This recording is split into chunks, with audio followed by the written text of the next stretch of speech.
laryngitis. Good morning. Welcome to the Marion County Board of Commissioners meeting. It's Wednesday, April 1st, 2015. We're in the Senator Hearing Room at Courthouse Square here in Salem, Oregon. And we've got a room full of people, and that is no April Fool. So we are going to begin our meeting with the Pledge of Allegiance, if you would all join us. I pledge allegiance to the flag of the United States of America and to the republic for which it stands, one nation under God, indivisible, with liberty and justice for all.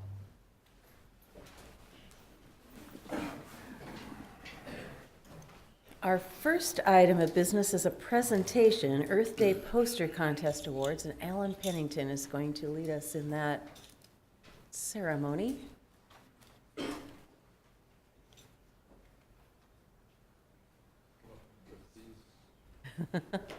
She's got too many things here. All right. Right. Sure. Do we need a microphone? We got, okay, great. You want us out there now? Okay. You want us now to come? No, Not yet? Okay. I'm sorry. I'm sorry. All right, so- I just want to say a couple things about Okay. Earth Day before we get started. And I really appreciate both the parents and that could get their children here today and let them get that public acknowledgement, and all the efforts that their teachers and administrators went through to help them participate. This will be our 16th Earth Day. It'll be coming up April 18th. Out the Oregon Garden, and it's the only day that the citizens of Marion County can come to the Oregon Garden for a free event. So we always usually get a great turnout, and there's a lot of activities focused on environmental and earthly things. We'll have everything from presentations on raptors to we'll have the mushroomery, a group coming out of Lebanon, Oregon, that will be teaching how to garden with mushrooms in your garden. So just a variety of things. An electric car from Capital Auto, would be kind of cool. They're one of their Chevy Volts, which are unusual plug-in cars. So we really encourage folks to come out. That'll be from 10 a.m. to 4 in the afternoon. Anyway, to help us to promote this event, there is the poster contest in which these children from grades K through 12 participated. And everybody in the area were invited to participate. We even got one entry all the way from Minnesota. How they found out about us, I have no idea, but it must be the power of the internet. Mm-hmm. But I would like to invite those children to come right up over here for a second, and then the Board of the Commissioners are going to introduce you and show your artwork. And so I would like to, if we could start off with first with Cammie coming up. So you want us to come down now? Yeah. Okay. All right. Thank you. Now. Go ahead. They can get them right there. They'll get that. Yeah. Hello. Congratulations. Cammie's a first grader from Almsville Elementary.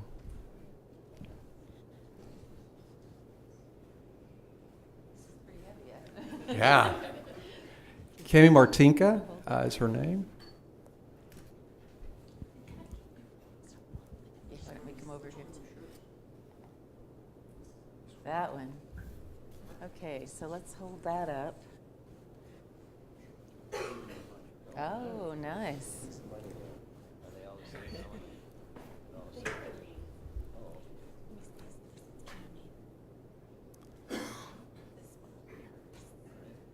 So They're only trusting you with one now. Commissioner Carlson has Cammie's original artwork, and Commissioner Brentano has her $50 gift card that she won for her incredible work. Cammie's a first grader, as I said, at Almsville Elementary, and a proud resident of Marion County.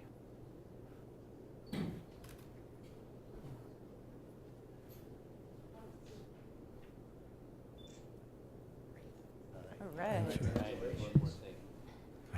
Okay, congratulations. Yes. Good job.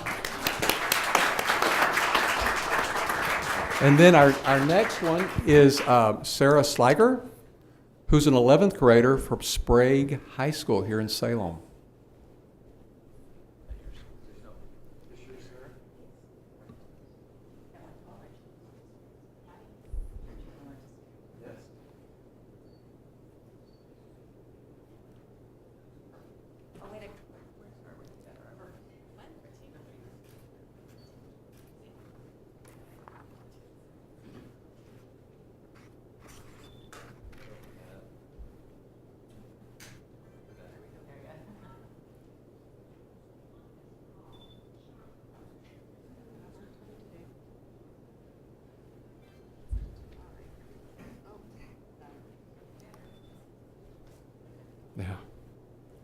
Good work, Sarah. Thank you.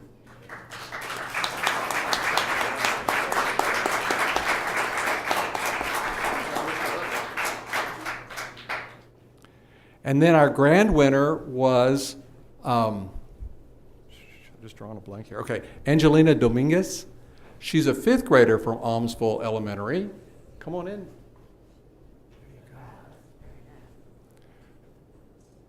Yes. So she wins an extra $50. She gets a $100 gift card to Fred Meyer for her artwork because it was turned into our poster and used as our outreach to let folks know about the Earth Day event, which is a free event on April 18th. Well done, Angelina. You also get. Yes, great idea. Angelina, can you stay there for a second? Can you please back one more time? Andy, can you come back up and Sarah? Quick picture with all the commissioners, all the kids. Sorry, we'll have to bring it.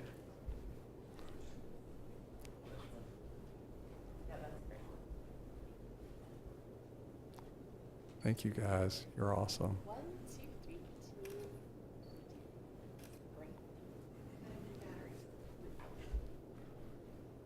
One.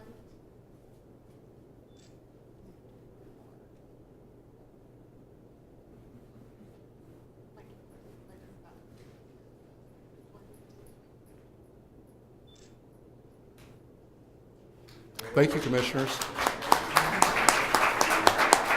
And we will leave some of the posters over at the table here if anyone would like to take some home or back to their school. Thank you.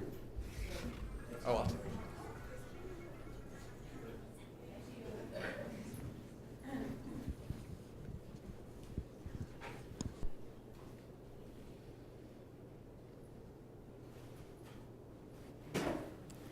Well, that was fun. We have more fun to come, I think, too. So, while Alan's still here, Madam Chair, if I may ask a question. Alan, how old do the students have to be to take the master recycling class that I just went through? Can you talk in the microphone, Alan? Sorry. The CCTV won't pick it up if you don't. how old do they need to be? Maybe I should ask that to Bailey, but if they were coming by themselves, probably 16. Okay. But we have had younger if they come with an adult. Okay, great. So just want to encourage everybody next time that sign-up sheet comes around that you might want to take that class. It really is a lot to learn. Yes. So, thank you. And we had a young man in your class who was 14 coming from Almsville area. With an adult that was, yeah. Mm-hmm. Yes. Thanks, Alan. Very good, thank you. Thank you, everyone, for coming for this really neat event. So the next item we have is public comment, and no one signed up for public comment. Is there anyone who came in that didn't have a chance to sign up that wanted to comment? Not seeing anyone raise their hands. So before we move the consent calendar, I think we wanted to add a motion to the agenda. Yeah, Madam Chair, I'd like to move that we add an item to the consent calendar.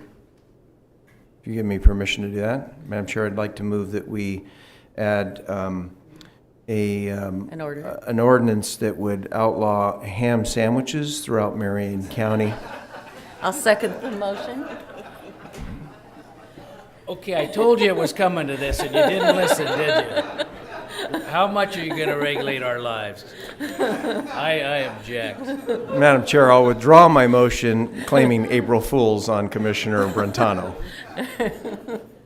I have to tell you one since you set me up. So I got burnt this morning already. I took my daily dosage of medicines and went to get a drink of water when they had the hand nozzle taped band? shut. Yeah, so not only did I get wet, but I've still got a terrible taste in my mouth, and you haven't helped it. Oh. Well, you'll be glad to know that ham sandwiches are still Thank you. allowed in Marion County. I actually had a little bit of ham for breakfast, so that's good. And Easter's coming up. All right, so we'll move to the consent calendar. And I don't know whose turn is it? And I'm You anxious. get to move the consent calendar. Oh, it's going to be a long day. But, Madam Chair, I'd make a motion that we approve our consent calendar. There's only 2 items this morning under Health Department. Approve an order appointing Roy Deedy as the Health Department Complaints Officer under the Health Insurance Portability and Accountability Act of 1996. And juvenile, approve amendment number 4 with Trinity Services LLC to add $149,640 for meal service and language updates by the National School Lunch and Breakfast Program. I'll second the motion. So we have a motion and a second to approve the 2 consent items. Any discussion on either of them? Those in favor say aye. Aye. Aye. All right, they are approved. We have 2 action items, and then we have a public hearing that's noticed at 9:30.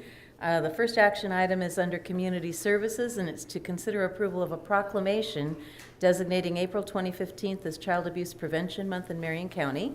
So we have a large group here: Tammy Getch, Pete Teller.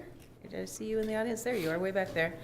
We have students from Leslie Middle School, Julie Hilty, Ann Kelly. So glad you could join us this year, Ann. We missed you last year. And Stephen Bronshaw. Did I say that right? Oh, Allison, hello. I saw you there, and I wondered where you were going to be in this group. Anyone else that I didn't name? Ted? So if you would each introduce yourselves as you speak, and welcome, and thank you for coming to present this to us today. Good morning. Good morning, I'm Ted Schuster here with the Community Services Department. And this item is a proclamation declaring the month of April to You're going to have to move it even closer if you're going to Child speak. Abuse No, Prevention. pull it forward. Just pull it. Pull the microphone forward. There we go. Yeah. All right, thank you. Child Abuse Prevention Month for the month of April in Marion County. And we've got a group of partner organizations, and so we've got a brief presentation before the proclamation is read. We've got members here, as you stated, from Leslie Middle School and Family Building Blocks Organization, Liberty House, and the District Attorney's Office and Marion County Sheriff's Office. And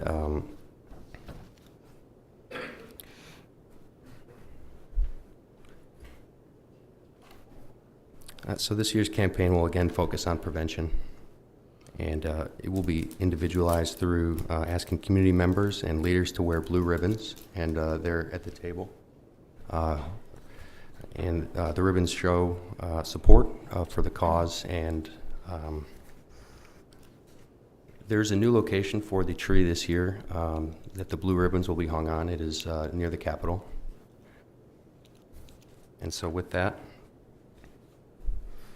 we'll begin the presentation. Hi, Commissioners. I'm Julie Hilty with Family Building Blocks. Did you know that out of all the children abused in Oregon, 94% of the victims were perpetrated by a family member or someone living in their home? This statistic reminds us that families need support, and working with families is one of our county's most important investments. Therefore, our campaign incorporates a comprehensive approach that is geared at supporting families and caregivers of young children.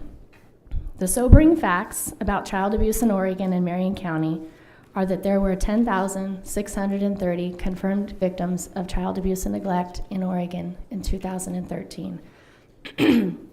That neglect and threat of harm continue to be the greatest type of child abuse reported in our county.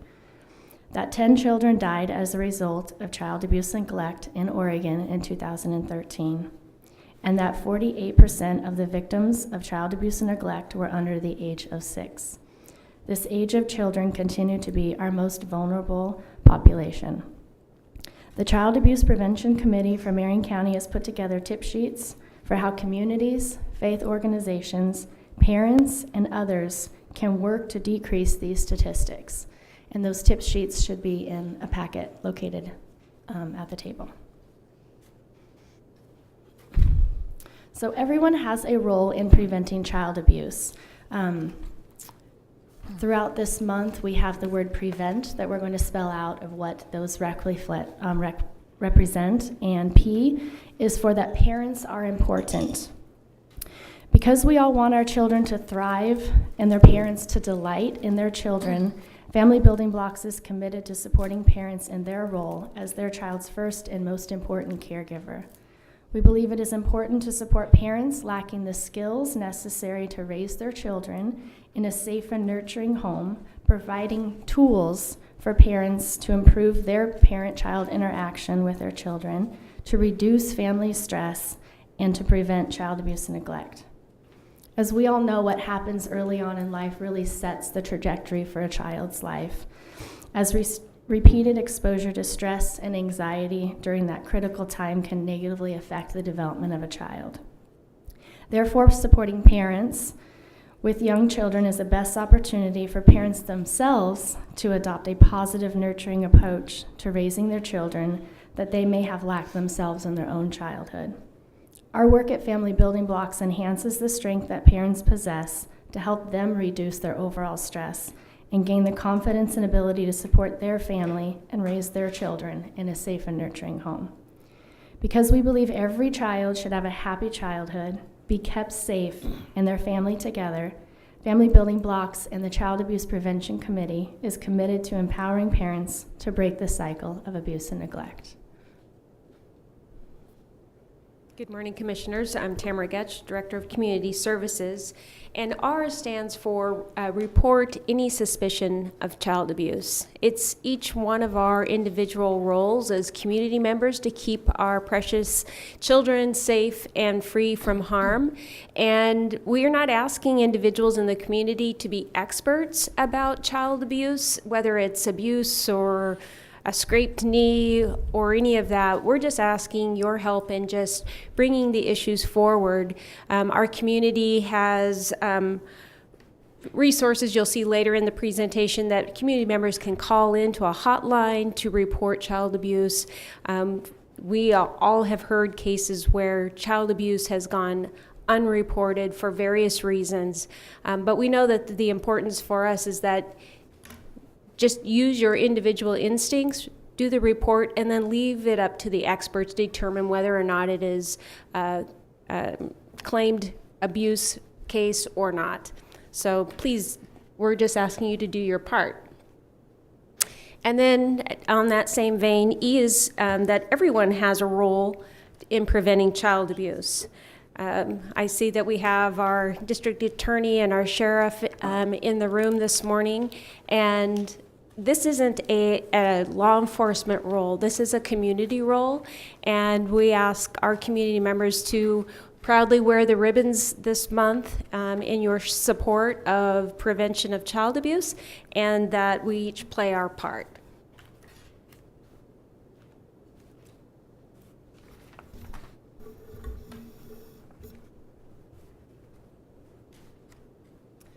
Good morning, Commissioners. My name is Allison Kelly, and I'm the Chief Executive Officer for Liberty House, which is the Child Abuse Assessment Center that serves Marion and Polk counties. And we appreciate the opportunity to be here this morning.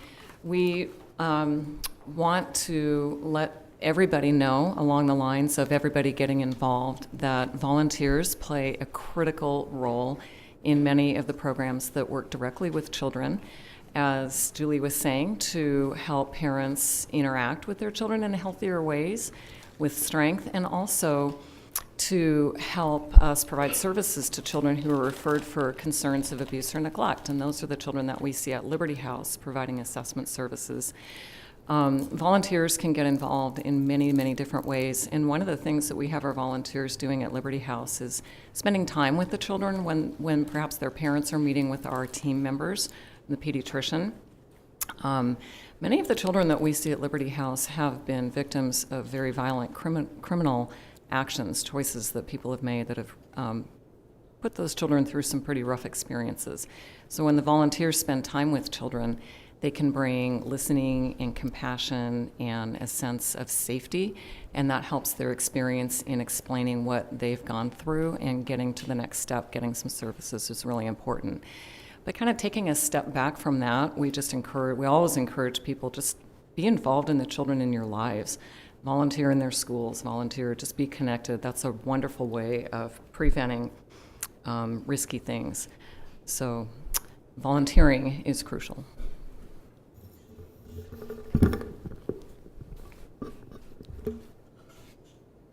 Good morning, my name is Pete Teller, counselor at Leslie Middle School.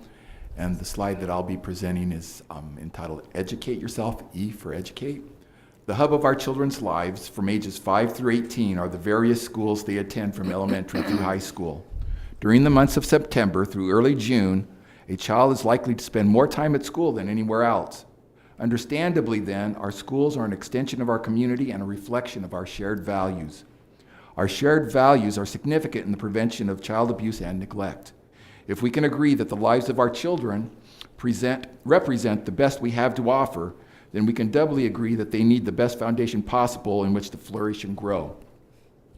The Search Institute's 40 developmental assets are a blueprint for how communities and schools can come together to support each other in preparing our children and youth for becoming the citizens we will need in the years to come. If we begin to educate ourselves starting with the top 10 assets that cover the areas of support and empowerment, we will be well on our way of preparing our kids for future success. Here are the top 10 developmental assets listed in order. Number 1, family support. Number 2, positive family communication. Number 3, other adult relationships. Number 4, a caring neighborhood. Number 5, caring school climate. Number 6, parent involvement in schooling. Number 7, a community that values youth. Number 8, youth as valuable resources. 9, service to others. And 10, safety. This encyclopedia of developmental attributes can and will save lives. Together we can educate ourselves and become the champions our kids need us to be.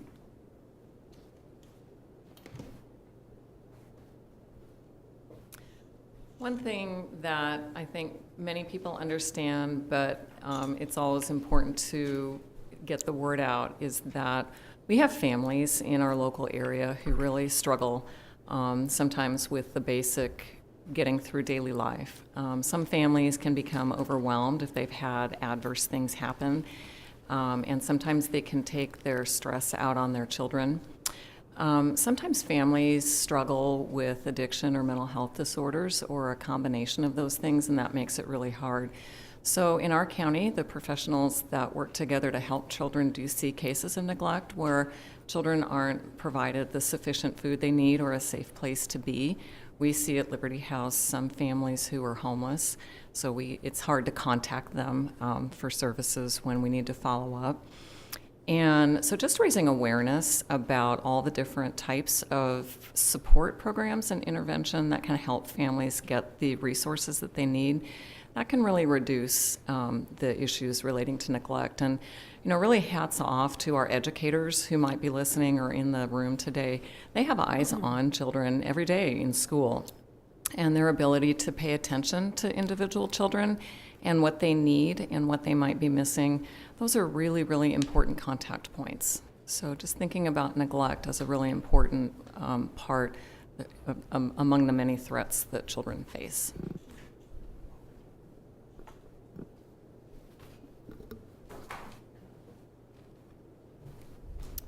Hello, Commissioners. My name is Lisandra Valdez. I am an 8th grader from Leslie Middle School. As of the peer helpers that are here today, and I will be saying a word about telling a friend or a trusted adult. No child or young person needs to suffer in silence. No one should ever come to believe that they deserve to be abused. How can we break the cycle of silence around abuse and neglect? Our young people have to be encouraged that no matter what their circumstances, they need to reach out if they are being hurt or abused. Many of our schools have peer helpers or peer mentors. Students like ourselves are available to other students to reach out to if they are struggling with who to talk to. School counselors are also widely available across the district for students to share their stories with and get the help they need. Our community also has valuable resources where kids can connect if they need support. Places such as Northwest Human Services Host Program, Home Youth and Resource Center, and the new Center for Hope and Safety are a few of the programs available. Youth can also reach out to Northwest Human Services Crisis and Information Hotline for assistance as well. A community stands together, and together we can let those in pain know that they are not alone.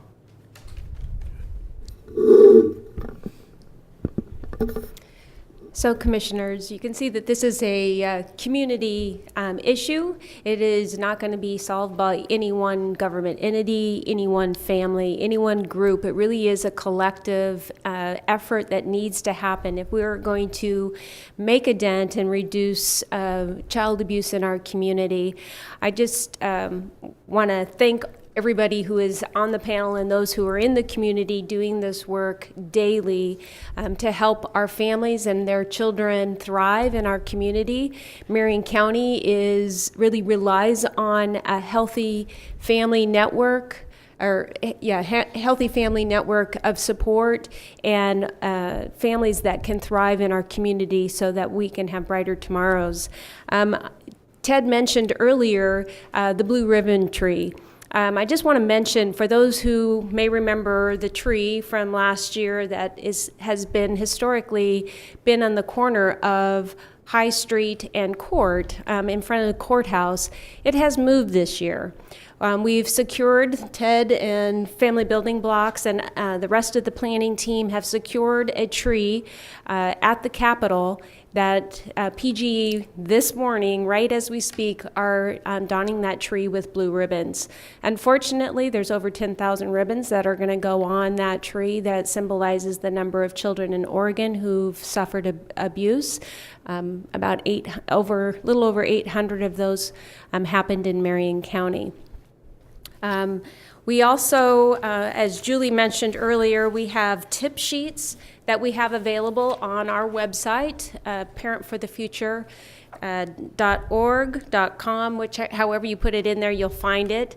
And it talks about how to protect kids from bullying, how parents can help prevent child abuse, how communities can help, faith organizations, how, as Pete talked about, the protective factors, and how youth-serving organizations do their part.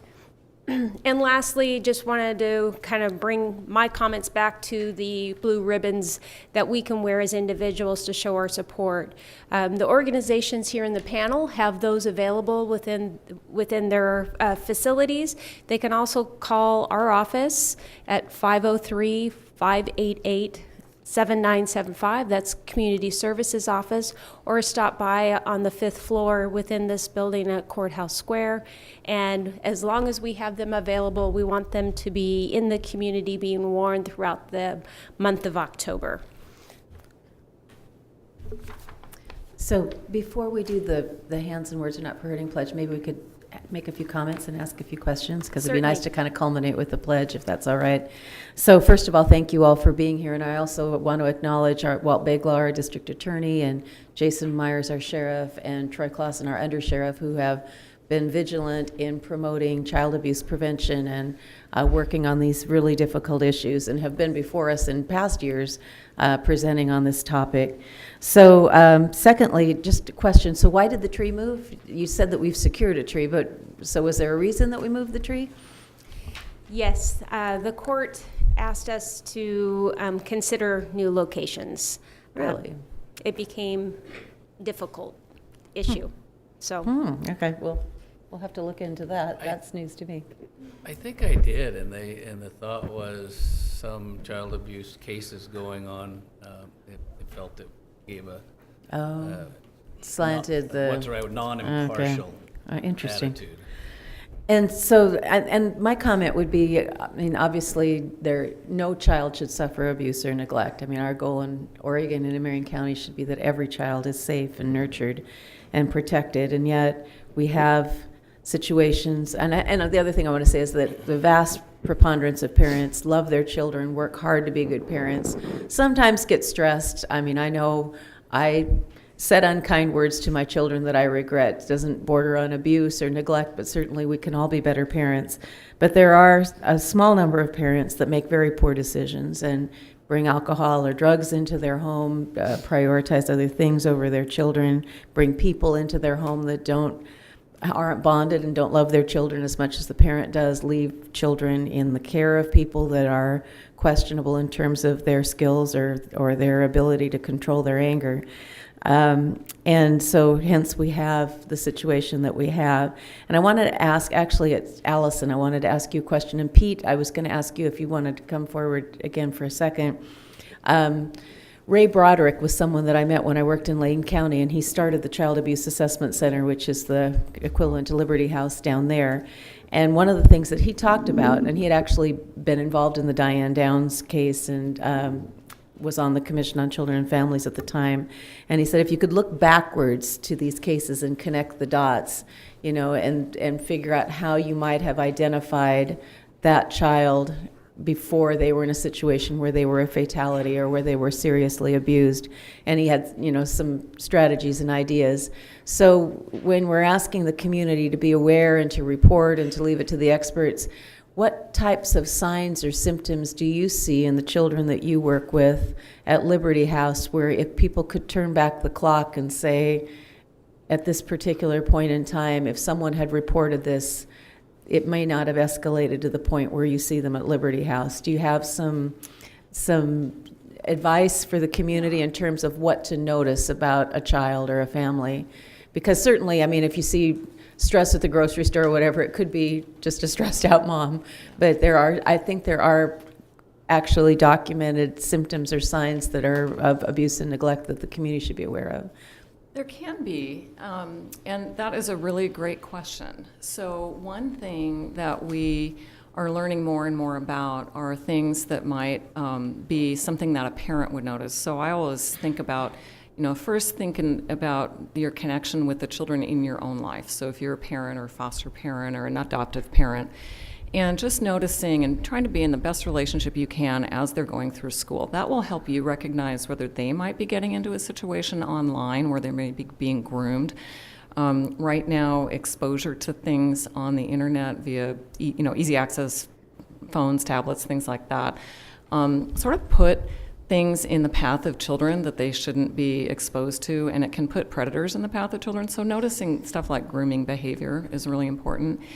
In other cases, there's a law in Oregon called Carley's Law, and so that really provides guidance for people who are in law enforcement or the Department of Human Services. If they're already looking into a circumstance, a case, and if they notice injuries on a child that aren't able to be explained, that law provides that the children need to be assessed by a qualified medical or designated medical provider within a certain number of hours, within 48 hours. And that's the kind of thing that the assessment centers do.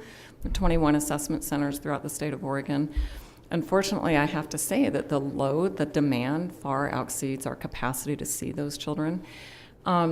So that's really important, because sometimes a bruise that might look very innocent could actually signify something very important, very notable, and it takes a lot of extra training to be able to identify that.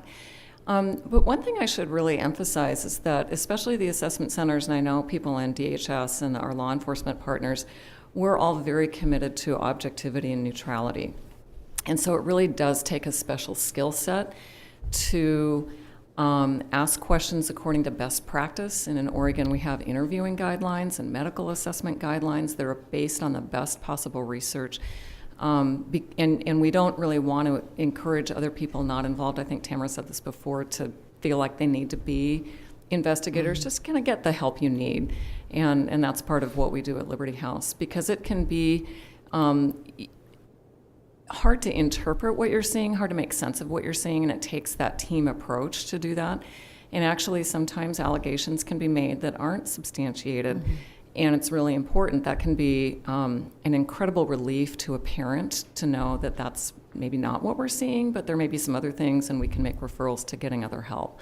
Mm-hmm. So those are big questions. It gets kind of complicated kind of fast, and that's why there is also a law that requires the district attorney in every county to convene an interdisciplinary team to work together on those cases. And I just want to take this opportunity to applaud our district attorney and his whole team and the resources that he puts behind this, because it creates a very professional, positive tone throughout the county. Thank you. And Pete, you're a school counselor, right? Yes. And so you bet. I'm sure you see cases like this from time to time. What kinds of things do you look for? Well, and the biggest thing was what Allison mentioned earlier as far as educators being on the front line and having a chance to have connections and relationships with kids to notice things unusual or out of the ordinary, because it might not always be a visible injury of some kind that brings children to our attention. And then I'd also just like to just really highlight and put the spotlight on encouraging our students to reach out, because all the peer helpers in this room know that if something comes to their attention, they immediately report it to a school counselor or someone, an adult in the building. But we need to have the children speak up, because a lot of times, as was mentioned, kids do suffer in silence for extended periods of time before we're even aware that there's anything going on. And so the more that we're able then to encourage kids to speak up, the quicker we can get help. And it's important to take them seriously when Oh, they do absolutely. speak up. Absolutely. Because it takes a lot of courage To do that. to do that. Yes, absolutely. All right, thank you for that. Do you have questions or comments? Well, I just have one. I'm just sitting here looking through this information, and Tammy, you're still there. I don't know if this has been, but I was just envisioning, what if something like this could be sent home to every, or sent to every classroom in Marion County for a half-hour discussion and send the stuff home, more than just a website that I'm afraid most people won't look at. I think that'd be great. If it isn't being done, I'd suggest we work towards that. Well, we're at the first of the month, so we can certainly send electronic emails for sure out to all the school districts. We have that. I think it's a great idea. We're always looking for new ways to make an impact in the community regarding this important message. So we'll take that under consideration and figure out how we could maybe get it out to a broader audience. I would just love teachers and students to be talking through it and take something home and laying on the kitchen table, maybe something good happens or something bad doesn't. Yes, and just also to, in that same vein, Ted has been reaching out to the local cities in Marion County. We have 20 cities that make up Marion County, and so they are taking it before their city councils to consider a proclamation, and we've already received a few. And I also have to mention, starting today, other than Easter weekend, the lights on the bridge will be blue, and we thank them for that commitment to help us all remember this important message. Allison? Just one thought. That's a really great question, Commissioner Brentano. And one of the services that we provide at Liberty House is community outreach and education. So we've had our staff reach out to counselors in the Salem-Keizer School District and give them training on how to respond to children and the things that they see. And we also have staff that have gone out to health classes at the middle and high school level just to provide general information. And sometimes that will be enough to give a child permission to seek help, and we saw that happen last year. So there's a big prevalence. There are a lot of kids who've been abused they're under a lot of pressure not to tell. So these kinds of things are important to give them permission. Thank you. So are we ready for the hands and words part of our? Yes. Yeah, I still got my bracelet on All from right, October. very good. So Anne, you've been patiently waiting and very quiet, but I know that you have much to say, so. Sorry. Okay. The students at Leslie Middle School, peer helpers are going to do the pledge, and then I'll have some follow-up comments. Invite everybody to take the pledge with your heart. So Leslie Middle School takes the issues of bullying, cyberbullying, harassment, and the mistreatment of others very seriously. Our goal is to create a school environment that is accepting, respectful, and supportive of all our students of every race, ability, gender, sexual orientation, and faith or religious connection. The Hands and Words Are Not for Hurting project is a big part of how we hope to make a difference. When everyone can practice every day the simple act of choosing not to use our hands or our words to hurt or put down anyone, then we will make a huge difference in how well we all get along.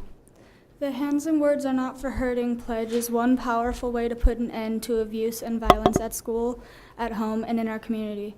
The Hands and Words Are Not for Hurting pledge intends to inform everyone about their moral and legal right to be in a safe and healthy community.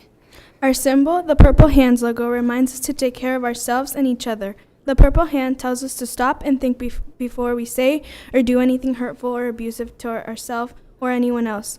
The Red Heart lets us know that everything we do or say will either be a cherished memory or a bitter regret.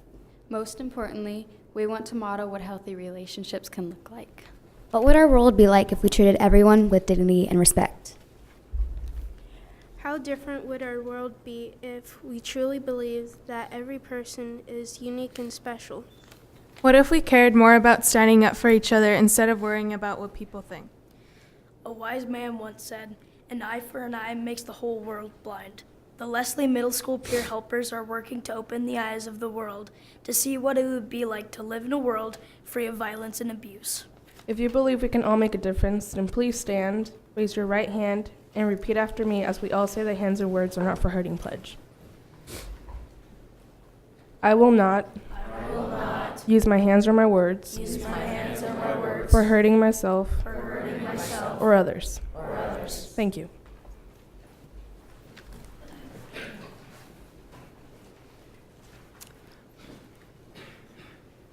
I can hardly breathe. Such a great honor and privilege to be face to face, heart to heart, with everyone in this room, and most especially the voices and the presence of these young people. We do count on them to be the change that we need in our families. And they are doing that by being who they are. I'm here to tell you, besides what is happening in our own county, which I want to thank everybody's hard work and effort to bring about all the change that we need, and to support the survivors in their journey to healing. We work with every single person on the planet to make the change. The pledge begins with the word I. It's a personal commitment to stop and think. Are my hands and my words, my actions helping or hurting? This is happening, you can explain it to a 2-year-old, and it's working. They understand. So this pledge is for every family from ages 2 to 102. The letter that you have in front of you, commissioners, has been sent out to hundreds of thousands of families in this United States, in all 50 states, and we're also in partnership with 15 other foreign countries. Educators in schools, in shelters, law enforcement, medical facilities, youth organizations. That is what is happening. And it was all born right here 18 years ago in Marion County. It's making a positive difference. We just have to keep it going. Repetition is the way we learn everything. So for this image, the Purple Hand Red Heart logo that you see on the screen, if it's in our public buildings, all of our schools, businesses, shows a community that comes together under one simple message. We don't do that here. Hands and words are not for hurting. And it is a healing message for people who've been hurt, to know that what happened to them is simply not okay. But repetition is what makes it work, and why we keep going and going and going. The letter, like I say, that the peer mentors have passed out, it's really simple, and it is for every family. Like you said, Commissioner Carlson, every family can do better. So it's a non-threatening message when it gets into homes. It's for everybody. To sit down when you're not angry, because you're talking to doorknobs when people are upset and enraged. When you're not angry, sit down and say, when we do fight, when we do have conflict, when we are angry with each other, I promise you, and you promise me, I won't hurt you with words, name-calling, belittling, and put-downs. and you promise me not to do that. Promise not to touch anyone in anger. That's it. Just don't touch. That one touch or that one word can escalate to the extreme violence. The negative self-talk. I'm not smart enough. I'm not good enough. Stop and think. It's not okay. It's not true. We're all valuable, irreplaceable human beings. Take the pledge with your families. Put your handprints up in your home. These are all tangible reminders and reinforcements to simply stop and think. Self-control, empathy, accountability, healing, prevention, intervention, that's what our movement worldwide is all about. Thank you, Marion County, for your continued support, for the educators in this school district. I just don't know what to say. Thank you from my heart. Let's keep going. With that, Madam Chair, make a motion. Move that we approve a proclamation designating April 2015 as Child Abuse Prevention Month in Marion County, and that the proclamation be read out loud into the record. Second. We have a motion and a second to approve the proclamation, and we will read it as soon as we approve it. Any further discussion? Those in favor of the motion say aye. Aye. Aye. Aye. All right, so Commissioner Cameron, would you like to begin? In the matter of proclaiming April Child Abuse Prevention Month, this matter came before the Marion County Board of Commissioners at its regular scheduled meeting on April 1st, 2015, to proclaim April as Child Abuse Prevention Month. Whereas every child deserves to live in a safe, loving, and caring family environment, and whereas in 2013 there were 10,630 reported victims of child abuse and neglect in Oregon, of which 10 resulted in death. Of those reported cases, 832 were victims in Marion County. And whereas we endeavor to join together as individuals, organizations, and government agencies to prevent child abuse in our county by providing opportunities to educate, train, and support caregivers, by raising awareness of relevant topics including child development, basic care skills, discipline strategies, and goal setting for parents, and whereas by strengthening families and providing safe, stable, and nurturing environments that are free from violence, abuse, and neglect, opportunities are created for children's optimal growth and success, ensuring a secure future for our communities where the needs of children are a priority and the needs of family are met. Now therefore, the Marion County Board of Commissioners asks everyone to join together in protecting our children, and does hereby proclaim April 2015 as Child Abuse Prevention Month. And that's dated at Salem, Oregon, this first day of April 2015. So thank you all again for being here, and especially for the youth from Leslie Middle School for your wonderful presentation. Thank you so much. And your arms must be tired over there. Yeah. Is it possible, commissioners, to get a quick picture? Yes, that would be great. We could go over there. you want to bring it up? Yeah, do you want to? Bring the poster over. Yeah, do you want to bring the banner over here and have all the kids come forward and? Yeah.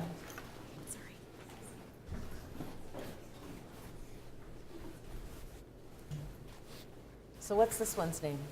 What's your name? Purple Hands Bear, okay.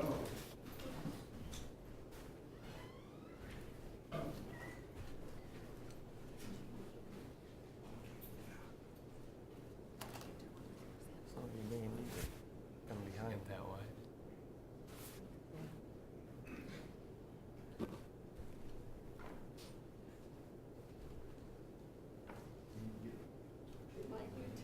Some of the tall ones come behind them. Some of you get behind the banner. Yeah. Oh, there you go. There we go. I'm going to need to. She's like right in front of me, so I can't see anything.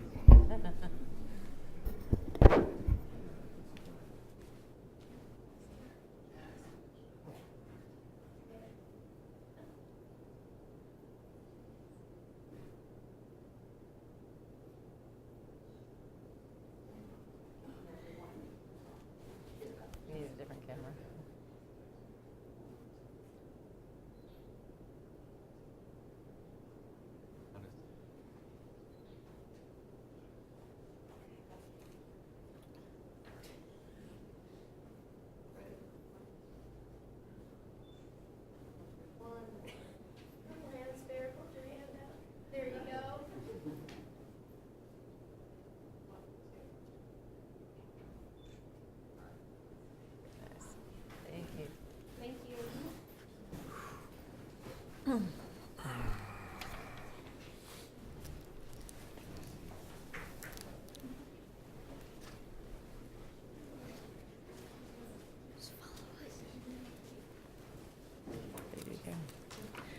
right. Our second item of action, a little bit less emotional here, is to consider approval with Paint Care Inc. in the amount of $635,000 for payment to Marion County for a finished paint that is reprocessed through the recycled paint program. We have Jeff Bickford and Bailey Payne. So I don't know if you can top the items that we've had up to this point, but thank And we you have for no being intention here. of it. I think you're correct. That would be really tough to do. Right. It's been a wonderful meeting so far, actually. I'll let them file out it first. Thank you again for coming.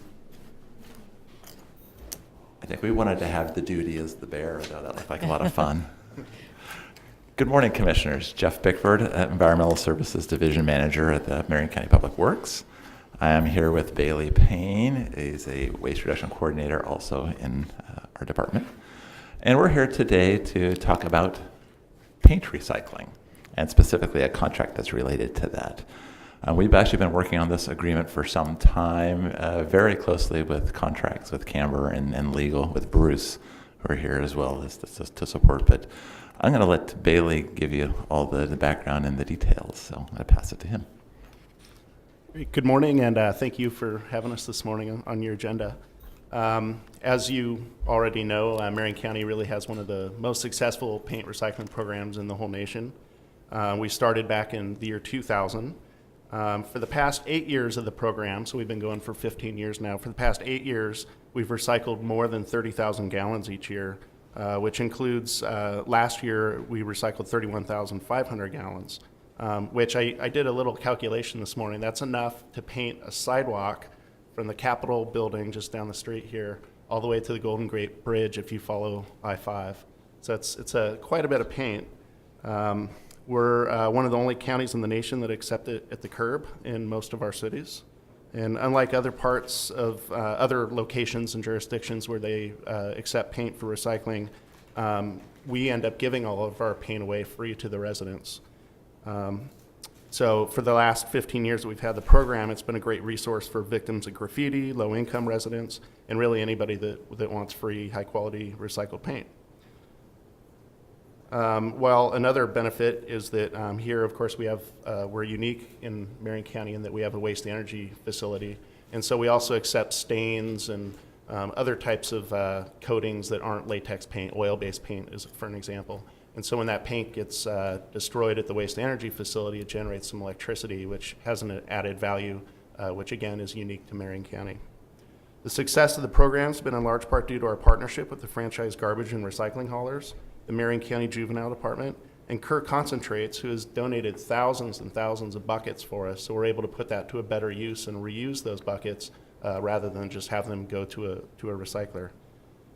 In 2009, Oregon became the first state in the nation to enact a law requiring paint manufacturers to start a program to reduce paint waste, increase paint reuse and recycling, and safely dispose of remaining unusable paint. The resulting paint product stewardship program is paid for by Oregonians who buy paint. It's managed by industry and overseen by the Department of Environmental Quality.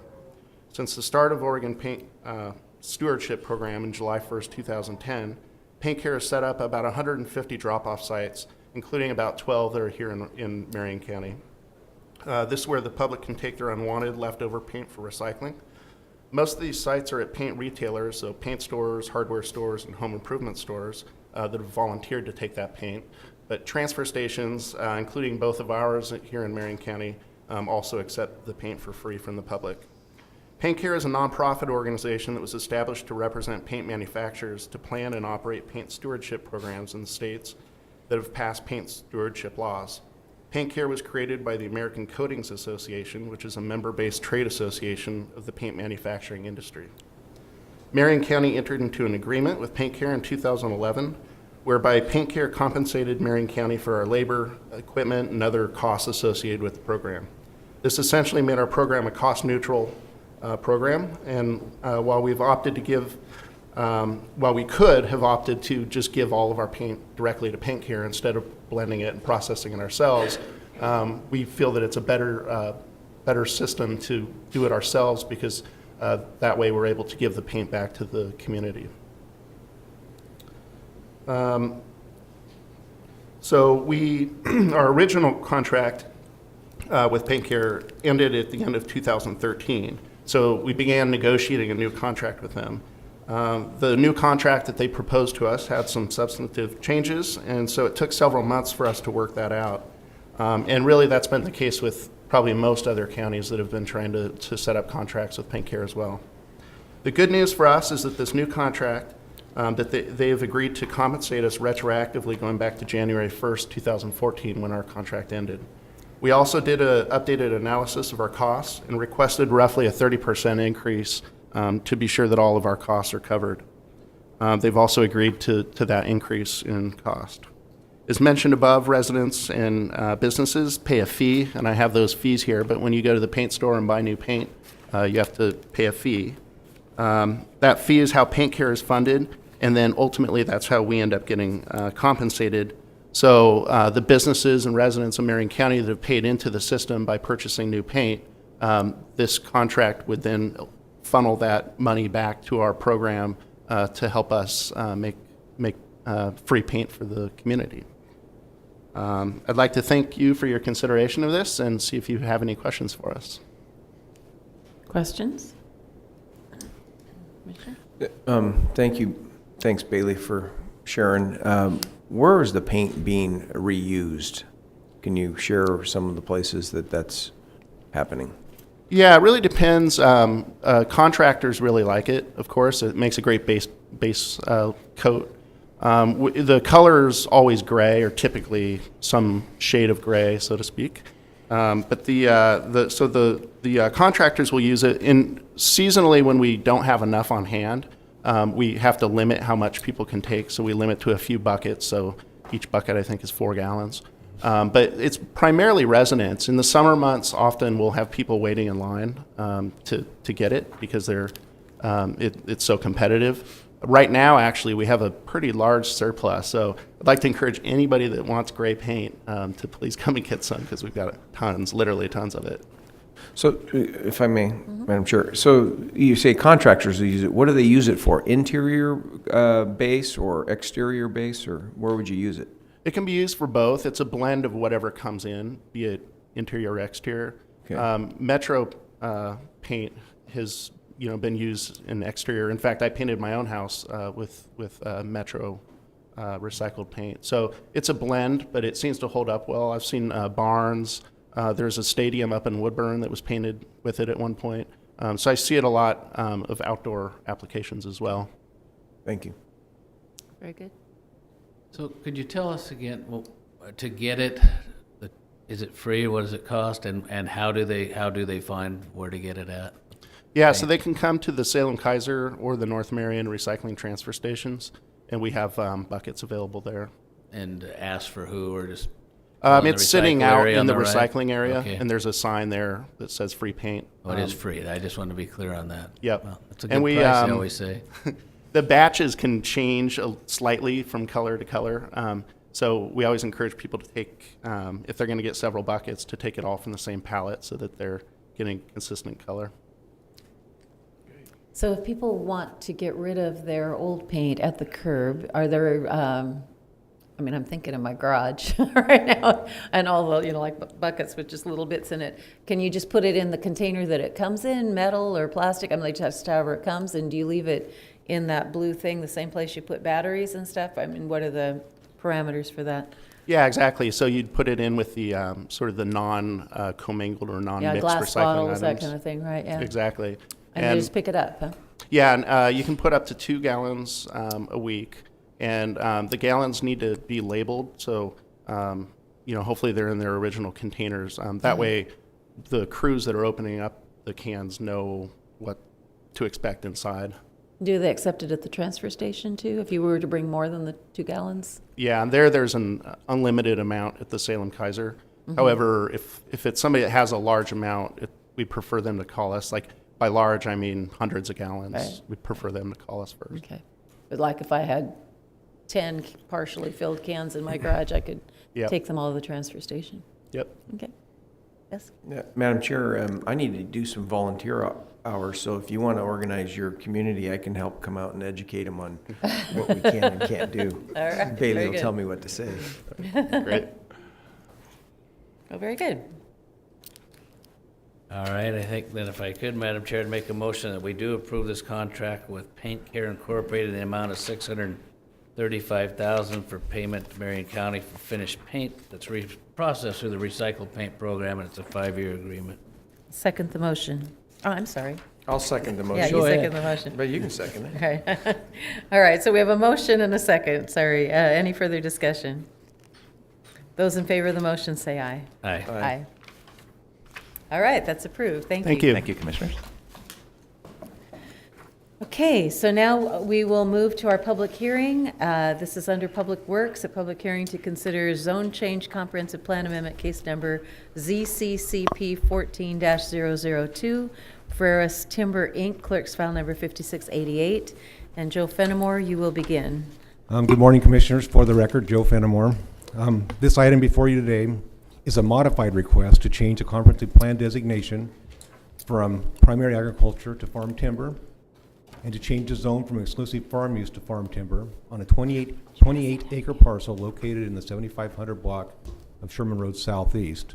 The property is undeveloped. Adjacent properties north, west, and south are zoned EFU and in farm use. Property to the east across Sherman Road is zoned AR and contains rural home sites. As you may recall, the initial request was to change the comprehensive plan designation to rural residential and the zone to acreage residential. That request also required an exception to statewide land use goal number 3, agricultural lands. After a public hearing, the hearings officer issued a recommendation in September 2014 that the board deny that request. In the recommendation, the hearings officer concluded that the property did not qualify for the goal exception. At a subsequent hearing before the board, the applicant requested that the board remand the matter back to the hearings officer to consider a modified request that would not require the goal exception. The hearings officer held a public hearing on the modified request on January 7th, 2015, and on February 18th issued a recommendation that the board grant the request. All comprehensive plan amendments must be consistent with statewide planning goals. In order to evaluate the proposal against Goal 4, the hearings officer looked at the description of the farm timber designation. After a very detailed analysis, she concluded that based on the use of the property, the soils, the size, and topography, that the site shares sufficient characteristics to allow the farm timber designation. She concluded that the proposal meets both goals 3 and 4, and therefore a goal exception is not required. The hearings officer then reviewed the request against the applicable comprehensive plan policies and zone change criteria, and concludes they are satisfied and recommends the board grant the request.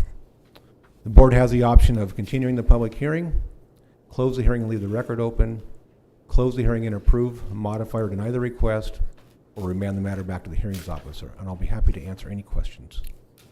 Questions for Joe? So we're going to move then. We have Alan Sorm and Frank Walker have both signed up to testify, so we will. Good morning, Madam Chair. Give the floor to Alan you. Sorum, for the record, 250 Church Street, Southeast Salem, Oregon. And on my right is Frank Walker. As you noted, we are representatives of the applicant, Ferris Timber. As Mr. Fenimore noted, the hearings officer has recommended approval, and there is nobody signed up in opposition today. So my plan is just to really review some of the highlights of the evidence that the hearings officer found informative in making her determination, beginning with some review of the maps, just so the commissioners' memories refreshed as to the property we're talking about and some of the issues. As Joe said, the procedural history of this case, it's gone on for some time, but I do think that there is a quiet and happy resolution that can be found at this time. The request is to change the comprehensive plan designation from primary agriculture to farm timber, and the zoning from EFU to farm timber. And as Joe noted, both staff and the hearings officer have concluded that there is no need for a goal exception under this application. So farm timber, while it's not necessarily in size one of the more well-known resource zones, it is in Marion County. About 14,000 acres of resource zone is designated in zone farm timber, which allows uses compatible with both EFU farm uses and timber forest uses. Just to get orientated a little bit, this property is north of the unincorporated area of Almsville. As you can see, there's more or less development on 180 degrees around the subject property. It is 28 acres in size. On the eastern portion is Beaver Creek. Here's the zoning map, which gives you a little bit better scale to where you can see its proximity to the AR zone. It's directly to the east, and then also to the south. And the area is relatively parcelized, which is why the application originated as an exception case. But that's not directly applicable to the criteria, but it does kind of go ahead and show just how it is going to relate with the surrounding area, which is part of the hearings officer's evaluation in the zone change case. Here's the current view, just what aerial photos show, and as you can see, it is a heavily wooded area.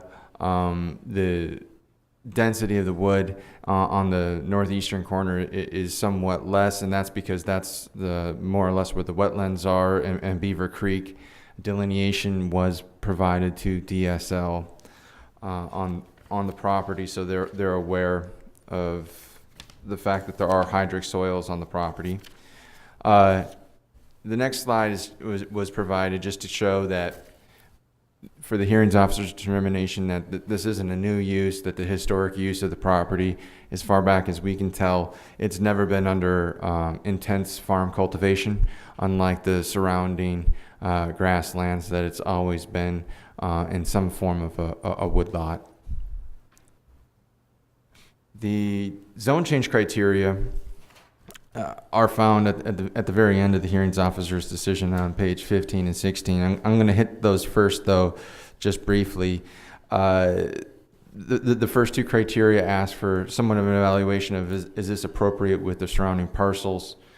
And the hearings officer looked at the size of the property, the fact that this was in resource zoning, and kind of most importantly, what we're really doing is we're just validating the current and the historic use.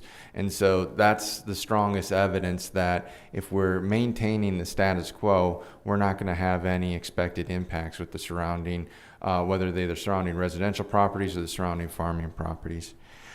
She noted that there were adequate public facilities.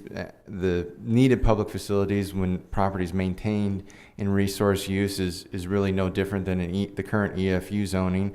The road access there has no capacity issues, and there's no need for water, sewer, storm. And then lastly, one of the criteria kind of asks the question: are the other sites available or not as well suited as the particular site? And again, the hearings officer looked toward the county's past precedent and concluded when you are more or less maintaining the status quo and trying to find a zone that's a better fit for the current use, that evidence satisfies the criteria. So the next step with the hearings officer's analysis was to try to review what was important to us when we originally came to the farm timber designation and zoning, and what are the goals of Marion County Comprehensive Plan note as far as the characteristics of the farm timber designation area and zone area. And what this summary shows is these are the characteristics that separate something that's traditionally EFU or something that's traditionally farm timber to the from exclusively forest use to the farm timber zone. And the characteristics are as noted. There's a mixed pattern of farm and forest land use. There's a wide variety of terrain, soil types, and land use conditions. The topography, as I'll get to in a moment, usually shows that there's the presence of water and steep slopes. And then the size of the parcels are 20 to 40 acres traditionally in the quintessential farm timber area that's just south of Silverton. So the subject property, as noted, and the hearings officer agreed, contains all of these properties, and part of her decision kind of called this a miniature version of the existing Silverton area farm timber zone map. And so I just have an image of that, which shows, to the north you have the residential areas of Silverton, and you've got the creek that runs the middle. You've got steep slopes that come out of the creek, and then you have the terrace with the adjoining grasslands. And it's a little bit hard to see, but the lettering on the soils, and I'll get to the next map. This is the soil map. You see a lot of F's, D's at the end of the soil classifications, and what those final letters mean in the soil reports is they talk about the slope. So you might have the Nequium series or the McCallum series, and if it's an A or a B, that means there's relatively low slope. If it's D, E, F, that's a heavily sloped area, and so this kind of shows that you've got the striation and the elevations that we were speaking to. And looking at the subject property, you can see that there's two main soil types. The McCallum silty clay loam is commonly a class 2 farm soil. That's the MAB on the eastern half of the property.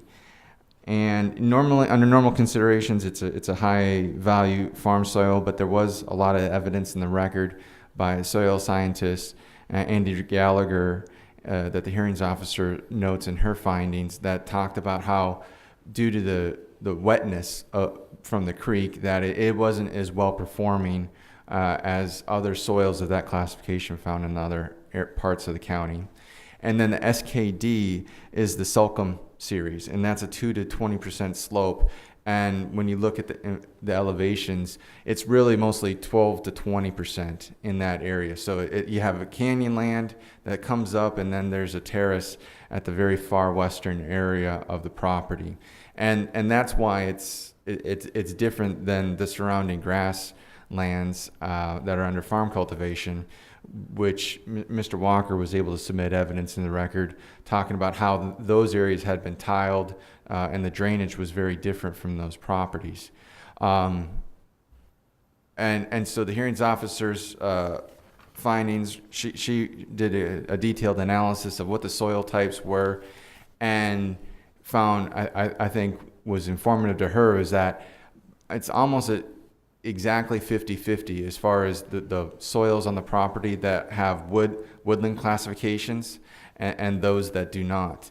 And so she ultimately concluded in her analysis of the administrative rules adopting the farm timber designation, which called for an analysis of, is this property, can it be used completely for forest uses, or can it be completely used for timber uses? And if the answer is no, it's more well suited for a mixture of the two zones, then the counties have the discretion to go ahead and apply their farm timber zone to the subject property.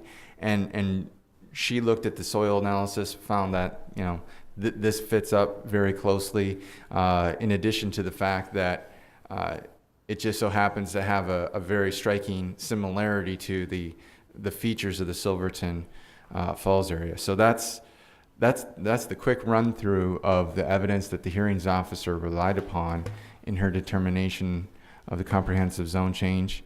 And for the reasons I just spoke to, we would ask that the Board of Commissioners adopt the hearings officer's recommendation. Both myself and Mr. Walker are here and available for any questions that the board may have. Yes, thank you for that overview. And I did want to point out that we have a letter from Mr. Freris in our materials dated March 20th, 2015, saying he's unable to attend the hearing, but appreciates our consideration in the matter.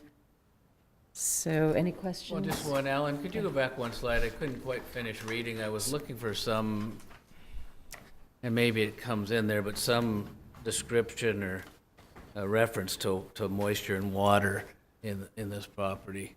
And that's kind of the key thing that jumped out at me on why you really can't farm it. It's just, it's too wet. I think I'll go here. I mean, I'll just set it up for Frank briefly, but the McCallum soils, and those are heavily constrained because you have Beaver Creek, which is that blue line running along the eastern area, and you can see that the change in soils are heaviest along that line because, you know, the existence of the creek does affect the soils. Mr. Walker, would you speak to kind of the constraints? Sure, I'd be glad to. I got to visit the site during the wettest part of this past season. On February 6th is usually the day Oregon soils have their highest water content, and I was out there in the month of February, and I observed that there's the line that is angled across in the middle that separates the soil division. It's a very telling line because on the west or left of the dividing line, the timber is very healthy. It shows a lot better growth characteristics. On the east side of that line, we had some blowdowns, tops go out. It's just a weaker timber. It's very evident to walk through the site and actually see that. But from the line of demarcation, there's moss that grows on the trees east of the line, but west of the line, there's virtually no moss on the trees. So it's obviously a wetter environment, but I could also see it, I could feel it by walking through the site, and it was very telling. So the hearings officer's conclusions are very much supported by what I observed in the field. I think it really supports her position that she stated in her findings. So the property is slightly dominant for good timber, but it's a fully timbered site. The agricultural portion, it's usable, but would need drainage, essentially. But I think it's a good zone fit for this particular property. I might add, too, that the gentleman who's buying the property from Ferreras, he's actually an employee of theirs. He is a forester, and he does a lot of their timber cruising. He will be managing this site, and with its limitations, he can make it the most productive. And I know that's maybe not a criterion, but is a factor that for the property's continued timber production. Any other questions? All right, well, we have only these two gentlemen who have signed up, and no one else in the room looks like they're going to speak. Joe, do you have any questions for Joe to come back, or do you want to just go ahead and make a motion? I have one little comment. Okay, go ahead. Well, it's just that I'm real pleased the way this has evolved. It's kind of a pragmatic thing, doesn't quite fit the zone, and how can we make it work for everybody? It's not truly farm ground, not truly forest ground. They found a way to make it work, and I guess that's all it is. I'm happy about that. And just to build on Commissioner Brentano's comment, I think this case is a good example of when you look at a land use proceeding in any one day, it's hard to get a feel for the entire story of what's happening, because there often are changes from when an application is first submitted into staff, and it's not uncommon for that feedback between the applicant and staff and hearings officer to come to a common conclusion as to what's the best thing for the applicant and the public at large. And this is an example of that, and we would thank staff for their patience and hard work, and the same thing that of the hearings officer and the commissioners. And I would just add that we've been talking a lot about customer service lately in the county. It's something that's not new to Marion County in terms of discussion, but kind of a renewed emphasis. And this was an example where planning staff, I think, exhibited a great deal of customer service in terms of coming up with, as the board went back and said, well, if this doesn't work, what can work? And came up with an option that, and I just really love reading Ann Gasser's reports, because she's so detailed and so what's the word, logical, rational, linear, and you just go through and everything's met, not applicable, satisfied, and I went through. So this certainly was a great fit for the solution that was proposed. Work this time, and that's what we wanted. So thank you for that. You're welcome. Well, thank you. Yeah, thanks, Joe. Madam Chair, I'll move that we close the public hearing and approve the request to change the comprehensive plan designation from primary agriculture to farm timber and the zone from EFU, exclusive farm use, to FT farm timber on a 28.11 acre parcel in the 7500 block of Sherman Road, southeast Almsville. Second it. So we have a motion and a second. Now, will you be coming back with an ordinance, Joe, on this? Correct. I'll prepare an ordinance for legal counsel to review. We'll schedule adoption, and then we'll bring it back for adoption. Okay, very good. So we're just approving the request today and then directing staff to come back and prepare that ordinance? Correct. Okay. So is there any further discussion on the motion? Those in favor say aye. Aye. Aye. Aye. All right, that's Thank you. approved. Thank you. Thank you. Good work, Joe. All right. So that concludes our business today on April Fool's Day. And I will go ahead and read our Wednesday to Wednesday calendar. These are meetings where 2 or 3 commissioners will be present for the next week. We've just concluded our board session here in the Senator Hearing Room. There is a lunch meeting at Woodburn today at noon, Luis's Taqueria, 523 Front Street in Woodburn. At 3:30 this afternoon in the Silverton Conference Room on the 5th floor here at Courthouse Square, there's a preparation meeting for our April 7th Distressed Communities Workshop. Tomorrow morning, April 2nd at 9:30 is the Department Head Elected Officials meeting that will be held in the Commissioner's Boardroom on the 5th floor at Courthouse Square. That will be followed at noon by our State of the County presentation of the Mount Angel Chamber of Commerce at the Mount Angel Library, 290 East Charles Street in Mount Angel. At 2:45 will be a discussion with Dick Withnell on the Marion County Reentry Initiative, and that will be in one of the commissioner's offices on the 5th floor here at Courthouse Square. And then on Thursday evening, 6:45, is a Toast to 4-H benefit at Willamette Valley Vineyards, 8800 Enchanted Way in Turner. Friday, April 3rd at 7:30 a.m. is a community stakeholder meeting, and that's hosted by Representative Jody Hack at the Capitol Room H278, 900 Court Street in Salem. Monday from 9 to 4:30, this is April 6th, is a Justice Reinvestment Summit, and that will be held at the Salem Convention Center, 200 Commercial Street Southeast in Salem. Tuesday, April 7th from 9 to 11 is the Federal and State Opportunities for Distressed Communities Workshop that will be held in the Canyon at the Gates Fire Hall, 140 East Sorbonne Street in Gates. Then a week from today, on April 8th, Wednesday at 9 a.m., we'll be back here in the Senator Hearing Room for our regular Wednesday board session. That will be followed at noon by a State of the County presentation to the State and Sublimity Rotary. That will be held at the Santiam Golf Club, 8724 Golf Club Road, southeast in Almsville. Then at 2 o'clock on April 8th, Wednesday, is a Mid-Willamette Jobs Council meeting at the Chemeketa Center for Business and Industry, 626 High Street Northeast, Suite 305 in Salem. And then that will be followed at 3:30 by a meeting of the Marion County Economic Development Advisory Board to be held in the Commissioner's Boardroom on the 5th floor here at Courthouse Square. So lots of meetings. We do, and if I could. And we'll serve some ham sandwiches at some of those meetings. I was wondering, is that Louise's, I don't know how to read all their menus or one. I think a guy better get a ham sandwich while they can here, or you just don't know. Next week it could be gone. The closest thing, Commissioner, would be order something with pork in a burrito or something. All right. That'd be like, Not quite the same.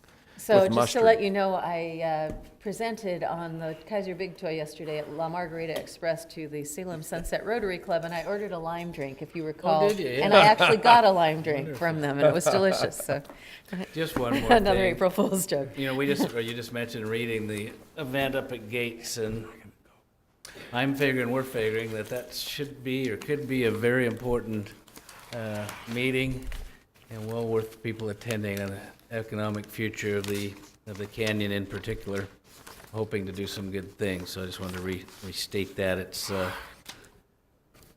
9 o'clock in Gates Fire Hall on Thursday the 7th. Very good. Anything else for the good of the order? If not, we will adjourn.